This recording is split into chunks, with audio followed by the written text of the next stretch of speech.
I want to start with Ja Morant, actually.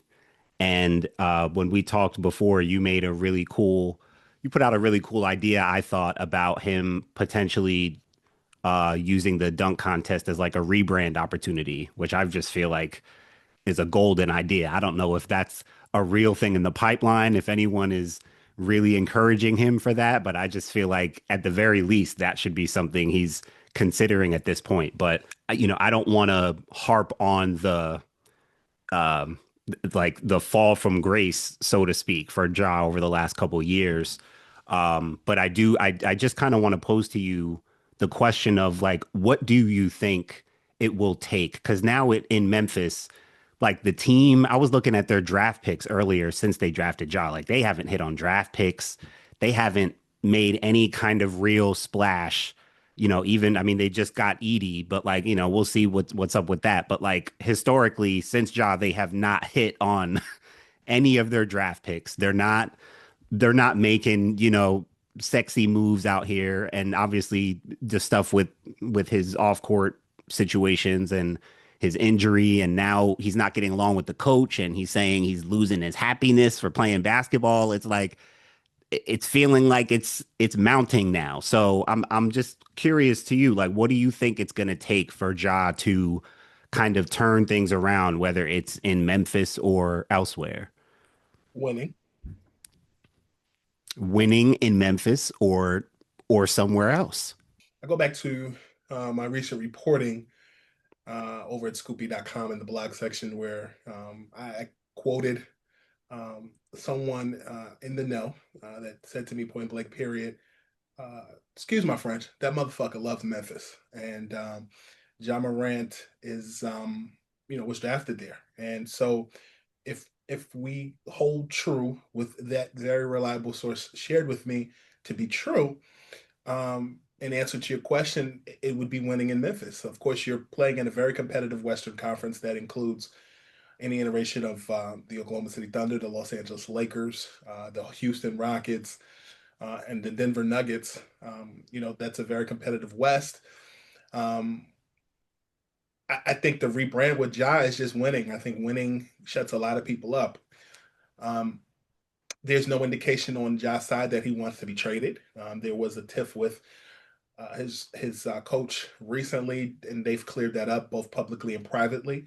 If Memphis were to make a move, I've always felt that the best move for Memphis and for Ja would be a conversation with the Boston Celtics. And so you're looking at Ja Morant like, huh? You think about it. Ja's been in trouble for some things outside the realms of basketball. And you look at Boston. Boston is the antithesis of anything that he has had going on extracurricular. A win in Boston would kind of give him a fresh start and erase any doubts. But again, that's a big if because every indication that I have right now is that he wants to stay there and do his thing in Memphis. Hey, what's going on, everybody? NBA insider Brandon Scoop B. Robinson checking in with the Basketball Society podcast. Make sure to check me out on all platforms at Scoopy on Twitter and Instagram. Subscribe to the Scoopy Radio podcast. And most importantly, check out the Scoopy blog at scoopy.com. I don't know. I don't know if Memphis is gonna maximize what they have with Ja Morant. And I think things have just gotten a little dicey and awkward. And he certainly doesn't feel like one of the best, top five potentially players in the league like he felt like a couple years ago, right? Um, but aside even from his play, Memphis is starting to feel like, I mean, yeah, that's his franchise, but the identity of the team just doesn't feel truly bought into him and like built around him in a way that helps him to shine and win. I mean, again, OKC is the standard right now, so you can't just compare him to that, but like look at what he's up against. I look at Memphis as the only city that will allow him to be himself. Hmm. Um, and I think that you're seeing in Memphis, particularly with the coach and his substitutions and his gameplay, that the level of accountability has raised. I was on another show recently where I discussed how the early rift that I really think, which was raised to about a 10, was really about a 2.5 in seriousness to me, from people I've spoken with, and just observations. Those happen in huddles all the time, disagreements with coaches and players. But it reminds me so much of Allen Iverson and Larry Brown in Philly, and how you saw the early stages of Larry Brown holding Allen Iverson accountable for his play, his potential, and what he saw. But you also saw Allen Iverson, a true star, fighting with his coach because he was used to at every level, um, him having it his way. And Larry Brown was not John Thompson. And so when I look at that situation, it reminds me of the fact that his current coach is not Taylor Jenkins. Hmm. And when Taylor Jenkins was fired, from all indications from folks I've spoken with, Ja was mad. I know that when he was fired, Ja was taking a nap. He woke up, saw it on the news, and I was told from a source that he literally said, "Oh shit," and he couldn't believe that his coach, was fired. And I think Taylor was that cool coach. That was his John Thompson moment, so to speak.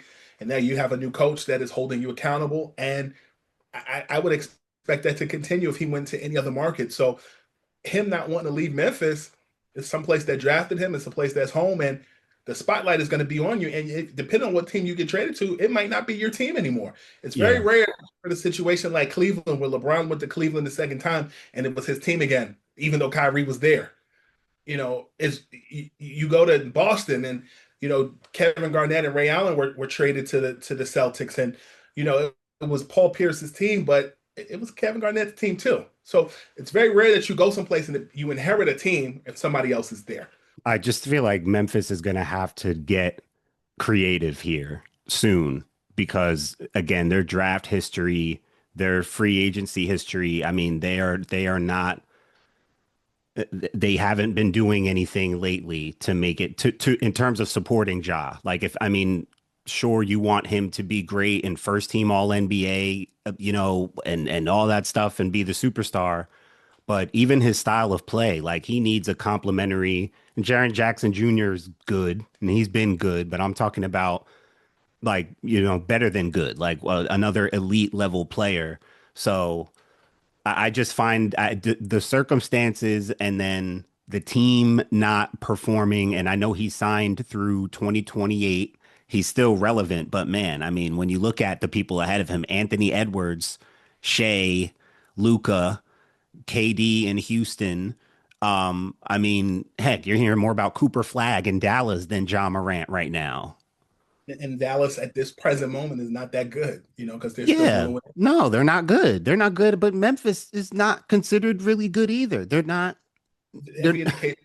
Every indication that I've gotten in Memphis is that in order for any John Morant trade to happen, they have to get someone in return that is a cornerstone franchise equivalent. And and this is not what I've heard. This is what I would imagine on the other side. If you're a team looking to bring John Moran in, you're bringing a lot with that, and you sure. can read those lines. And so, getting something of equal value, or a cornerstone franchise, another team may dispute that. Like, will we have to deal with distractions?